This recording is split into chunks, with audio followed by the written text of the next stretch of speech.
Bonjour à tous. Donc, merci pour votre présence. Merci aussi pour les organisateurs de donner cette opportunité-là de vous présenter mon projet comme ça. Donc, la sénescence cellulaire, un couteau à double tranchant. Donc, on va voir ensemble c'est quoi la sénescence, premièrement, et qu'est-ce que je veux dire par un couteau à double tranchant. Et donc, comment que mon projet a rapport là-dedans. Donc, sans plus attendre. Ça marche pas.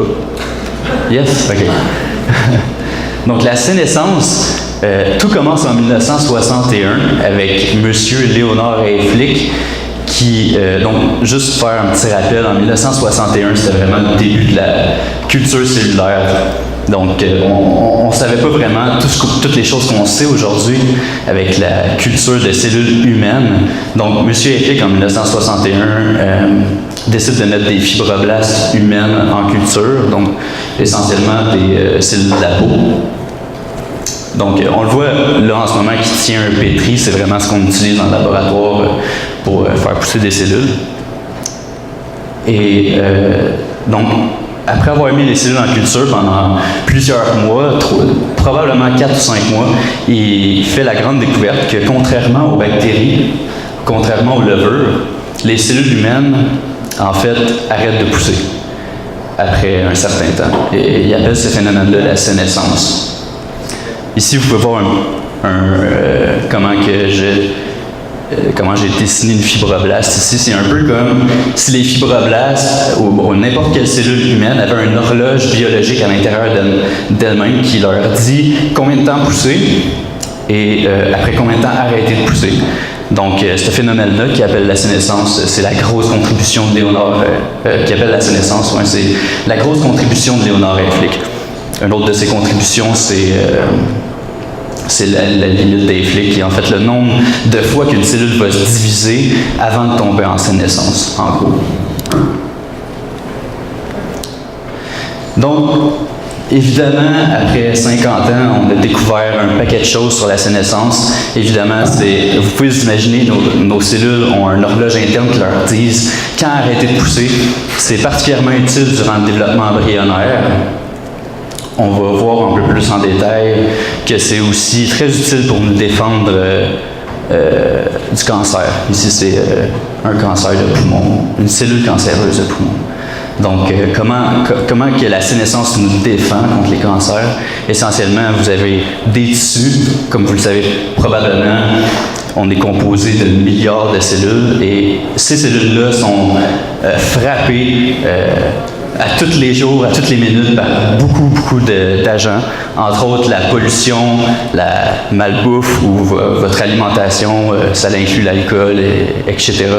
Les modes de vie, donc la cigarette et évidemment la lumière du soleil, qu'on va parler un peu plus en détail tantôt. Ce sont toutes des choses qui endommagent vos cellules à chaque jour. On parle d'à peu près 50 000 dommages par jour par cellule. Et évidemment, pourquoi qu'on survit, c'est parce que la plupart de ces dommages-là sont réparés. Pour ceux qui ne sont pas réparés, les cellules ont quand même des mécanismes de backup pour protéger des cellules qui n'ont pas réussi à réparer ces dommages-là. Un de ces mécanismes-là, c'est la sénescence, c'est-à-dire que quand la cellule est endommagée et qu'elle ne peut pas réparer ces dommages-là, elle va tout simplement enclencher ce mécanisme-là d'arrêt de prolifération pour justement empêcher que la cellule accumule des mutations et éventuellement ces mutations-là pourraient mener à des cancers.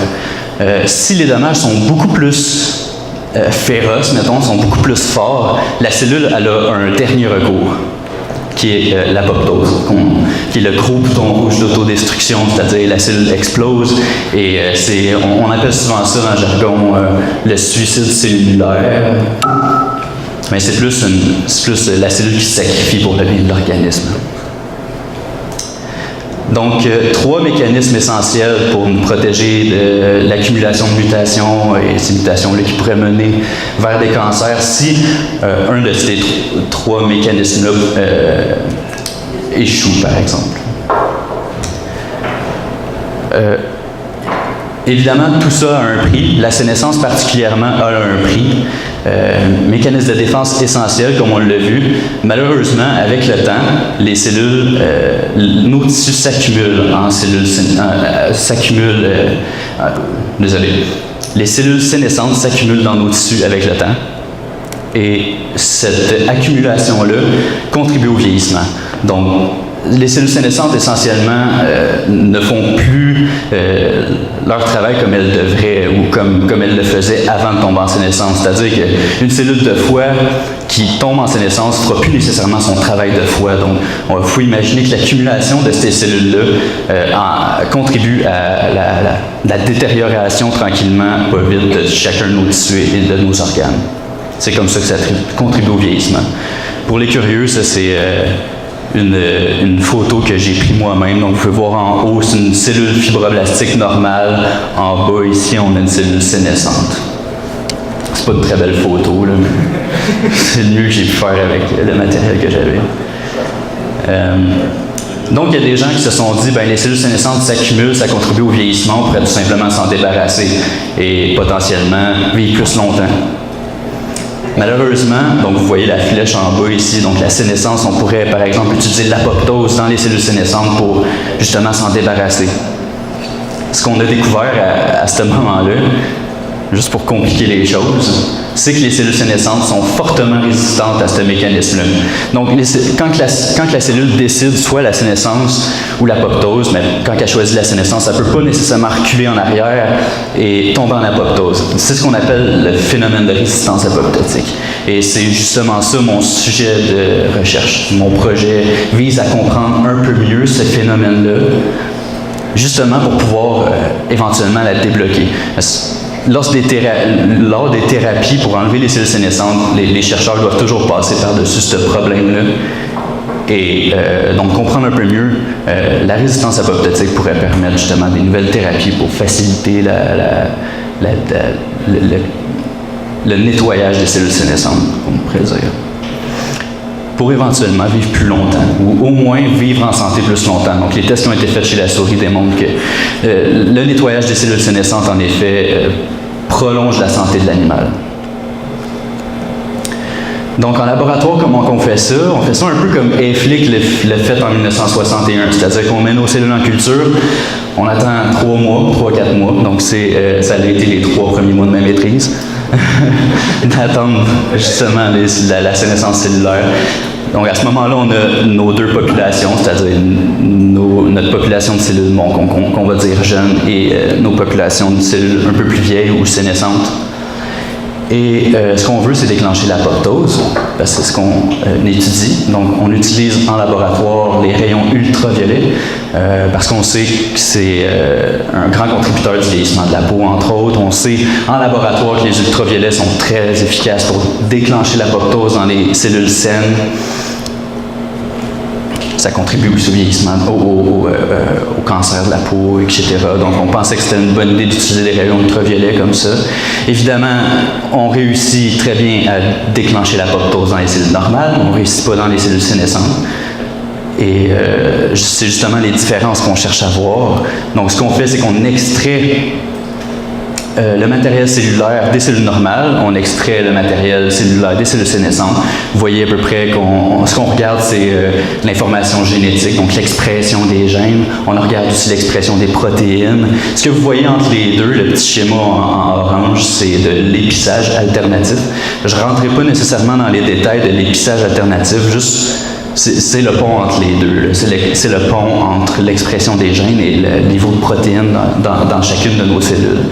Et on sait que c'est un grand contributeur de l'apoptose. Donc, on s'est dit peut-être que ça joue un rôle dans la résistance apoptotique. Et c'est justement ça qu'on regarde le plus dans le contexte de mon projet.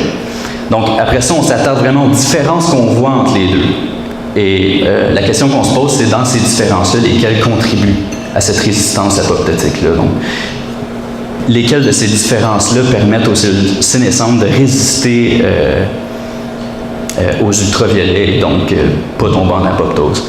Donc, c'est justement là qu'on est rendu dans le contexte de mon projet. Et comment qu'on fait ça? C'est justement prendre ces différences-là qu'on a monitorées une à une et voir si, en poussant la cellule vers ce changement-là qu'on a remarqué, voir si on n'est pas capable d'enlever la résistance apoptotique des cellules sénescentes. Si tel était le cas, on pourrait finalement dire que ce changement-là contribue activement à la résistance apoptotique, entre autres. Donc, pour faire une brève conclusion, on a vu qu'il y avait une horloge biologique à l'intérieur de la cellule qui mène à la sénescence, mais aussi que la sénescence est très essentielle pour le développement embryonique, nous protéger du cancer, par exemple. Mais le prix à payer pour cette défense, c'est que les cellules sénescentes s'accumulent dans nos tissus, nous font vieillir. On voudrait s'en débarrasser, mais la difficulté à ça, c'est qu'ils ne sont pas capables de tomber en apoptose. Donc, ma mission, justement, c'était justement de comprendre un peu mieux cette résistance-là pour ultimement resensibiliser les cellules sénescentes à l'apoptose. Et une petite perspective que je ne m'attends pas à accomplir durant mon doctorat, mais quand même, il faut quand même rêver un peu, ce serait de passer. Évidemment, tout ce que vous avez vu en ce moment, c'est tout fait en pétri, c'est tout fait en in vitro qu'on appelle. Donc le rêve, ce serait de réussir à faire ça justement dans un modèle animal comme la souris. Mais bon, on peut toujours rêver. Donc, si vous avez des questions, ça va me faire plaisir d'y répondre. Et merci.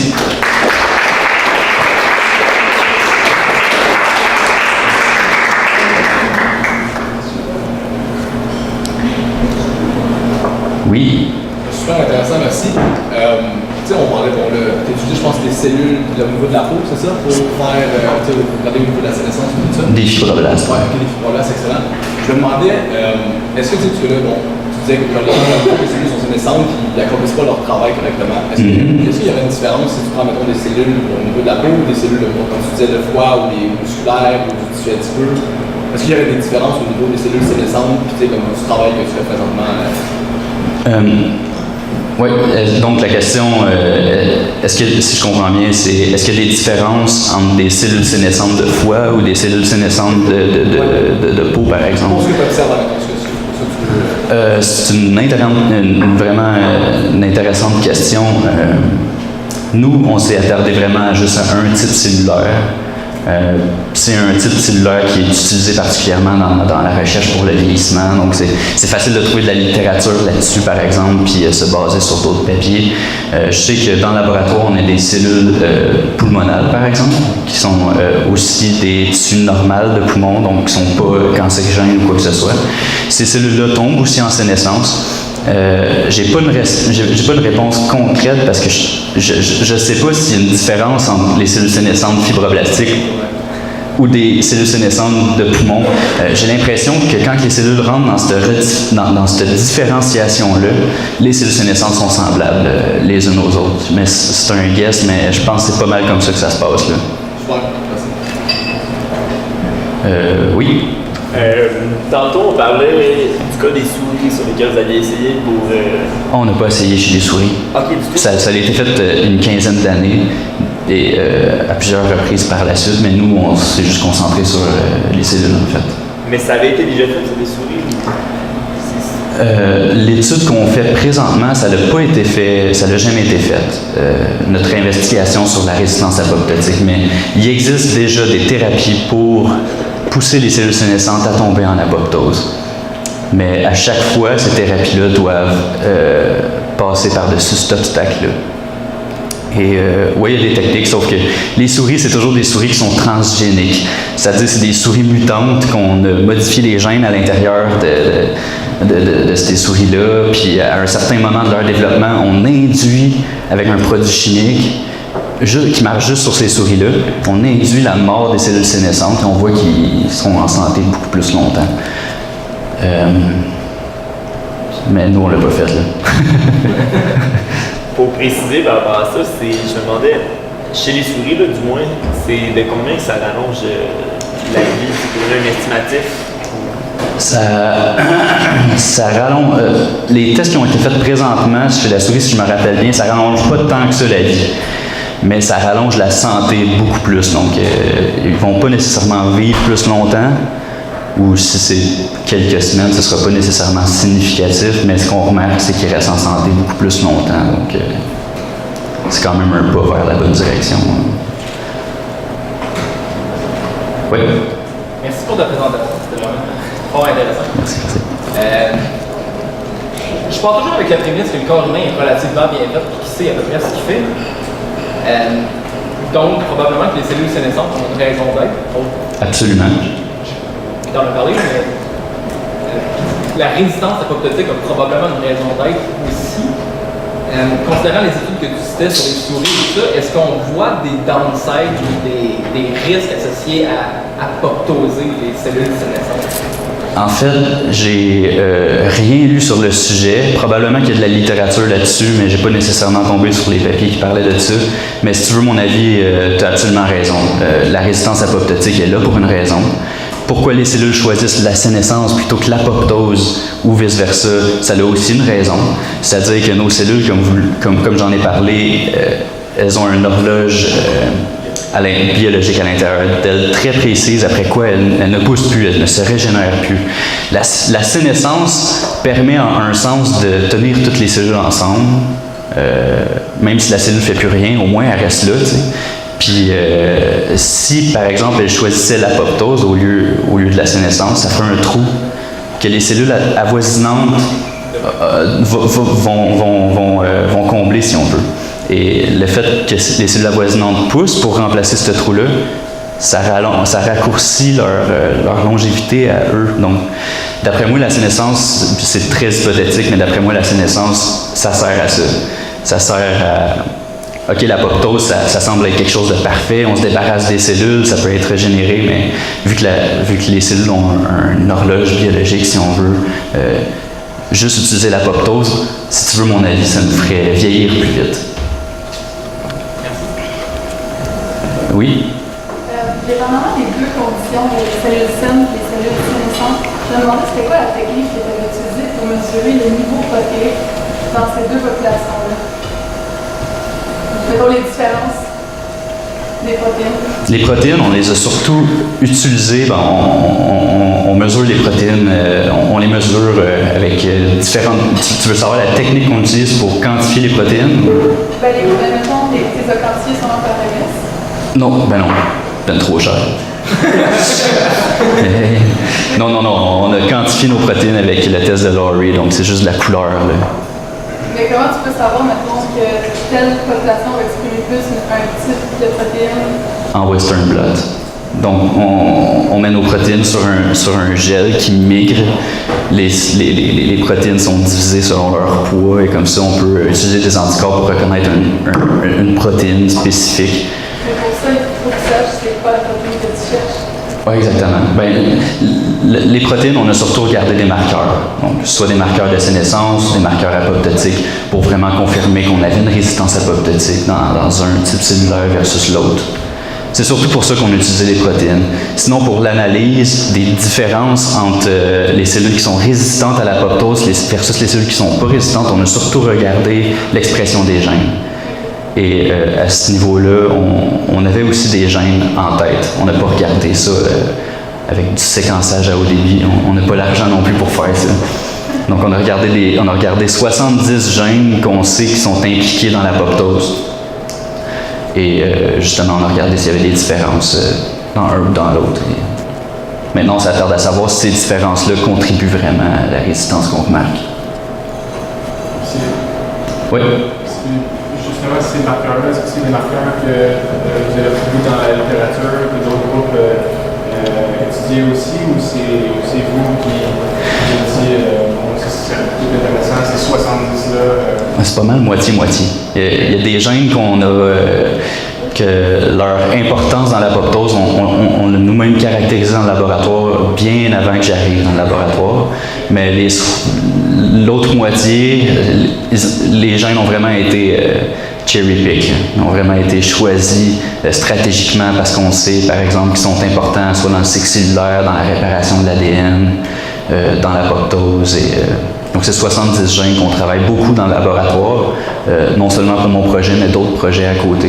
On réutilise tout le temps les 70 mêmes parce qu'on sait à quel point ils sont importants dans ces mécanismes-là. Vous faites des PCR pour ces 70 gènes-là? Ouais, on a une plateforme au PRAC qui fait tout ça pour nous. Là. Fait que... ouais.